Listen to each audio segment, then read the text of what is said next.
Hey guys, it's Brian again with another ceiling fan video. What I've got for you here is a 38-inch Thomas Industries Hugger ceiling fan. I believe this to be from the early 1980s. It's a 2-speed fan with a variable speed system. It's got a cardboard box style variable speed control with the low trim pot.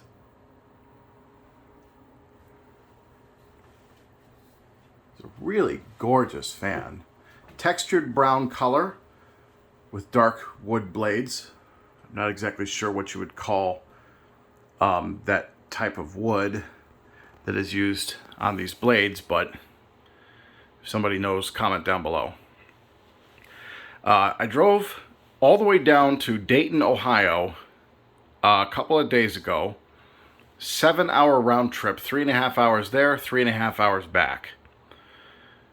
And on the way back, I ran into a snowstorm that just came straight out of nowhere. So I was driving through whiteout conditions on the way back from getting this. But it was well worth it, as these fans are extremely rare. They're very unique. Now, I'm not entirely sure what the deal is with Thomas Industries, but from what people have told me, they pretty much used Fasco parts on their fans, with the exception of the motor. The motor in this is not a Fasco motor, it's a General Electric motor. As you can see, it's a stack motor design. It has an oil-filled capacitor that's strapped to the side of the motor underneath the housing. And the way that this mounts is really unique. I've never seen anything like this before. So there's these nuts that have these threaded rods, basically, that go right through the housing into a metal plate that they bolt to, which is your mounting bracket. Now, the motor itself uses like a claw style system where there's 3 different pieces of metal that bolt to the side of the motor, and those pieces are angled sort of like this, and they basically have holes in them with rubber grommets to isolate the noise, and that bolts right to the mounting bracket that attaches to the ceiling with 3 nuts. It's kind of neat. The other thing is that this is a reversible fan, and the way that the wiring is set up is actually kind of cool too. On the end of the leads for the motor and the end of the leads for the reverse switch, because the reverse switch is built right into the switch housing, right underneath this blade right here. So in order to take the motor housing right out of, off of the mounting bracket, you have to have some kind of a quick disconnect system. Well, that's what they have on this. There's a connector, sort of like the detachable switch housing connectors, that disconnects the reverse switch from the motor leads. And also, the motor wires themselves to go into the ceiling have a disconnect as well, so that you can disconnect the leads from the ceiling from the wiring harness that goes into the motor and take the motor off of the bracket. It's a really unique system. You'd have to see it to understand, but I've never seen anything like this before. So I took down the Fasco Old South, the little 38-inch white one that I had installed in here, because this is such a rare little fan that I figured it needed a place on display.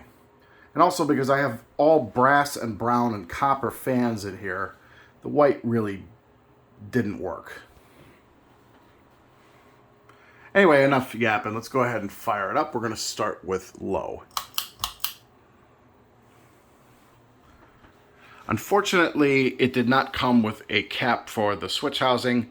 This originally had a light kit on it, which I took off to use on a different fan. I did mess with the trim pot on the variable speed control, and this is pretty comfortable, slow, aesthetic low speed.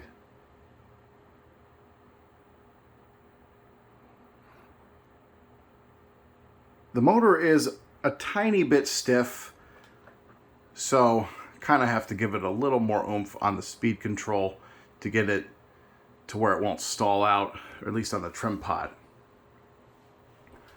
But it's got a pretty nice low speed here.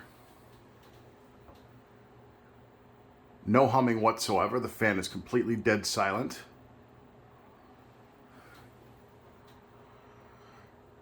And I'll go ahead and turn it up a little bit.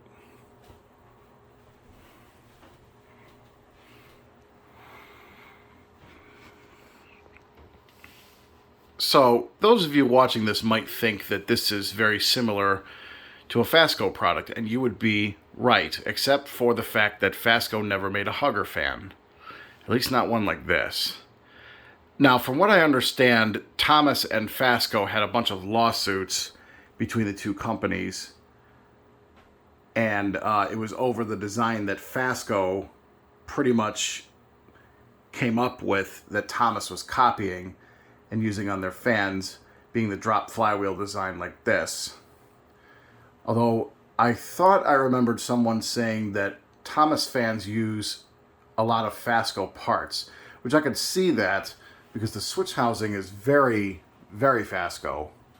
The flywheel, on the other hand, you might think that that's Fasco, but if you notice, there is not a keyhole in the side of the flywheel. That's because the bolt that holds the flywheel onto the motor shaft is actually on top of the flywheel instead of inside of the flywheel with a hole in the side to put a screwdriver through. So that was a Thomas thing. The other thing is, to my knowledge, now correct me if I'm wrong, Fasco did not use the cardboard box style variable speed control on their fans. Fasco used more of a rheostat control, sorry, not rheostat, that's rheostat, potentiometer setup, where it's like Slumber Quiet, but not an absolute piece of garbage. This is the older style cardboard box control with a capacitor up in the motor. Basically a solid state control.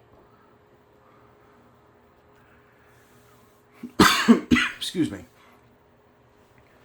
It's a pretty cool fan though. Really happy I got this. Turn it up a little more.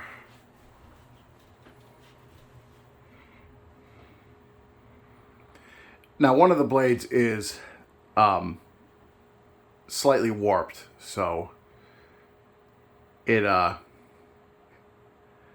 little bit out of balance. But that's okay, it's a Hugger. It really doesn't matter. See, now on speeds like this is where it really starts to move some air. On the lower speeds, it's more of an aesthetic thing. It's definitely moving some air. Turn it up a little more. And no, the tassel pull chain did not come with it. That actually came off of the Fasco Old South, but I thought it was appropriate.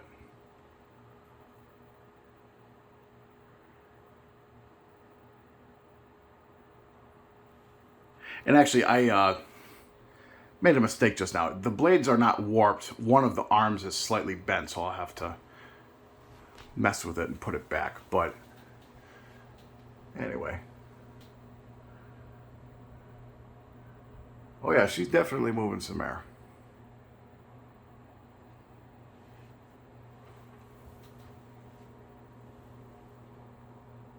Let's turn it all the way up.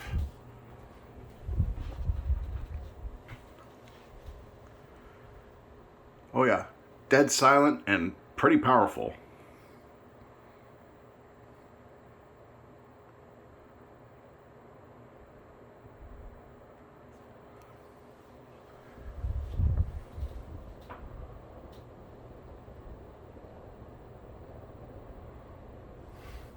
Now we'll switch to high.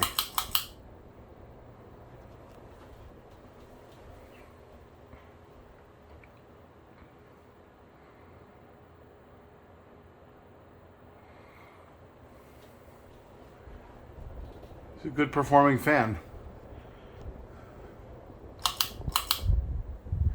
Spin down. Now it's going to have a pretty quick spin down time on it because the bearings are a little bit stiff. I don't think this fan was used much in its life. It's in pretty good shape though. I mean, honestly, I can't find anything wrong with it other than the one bent blade arm, which is really not that big of a deal. So there you have it. That's the 38-inch Thomas Industries Hugger. Hope you guys enjoyed. Keep watching. More videos to come.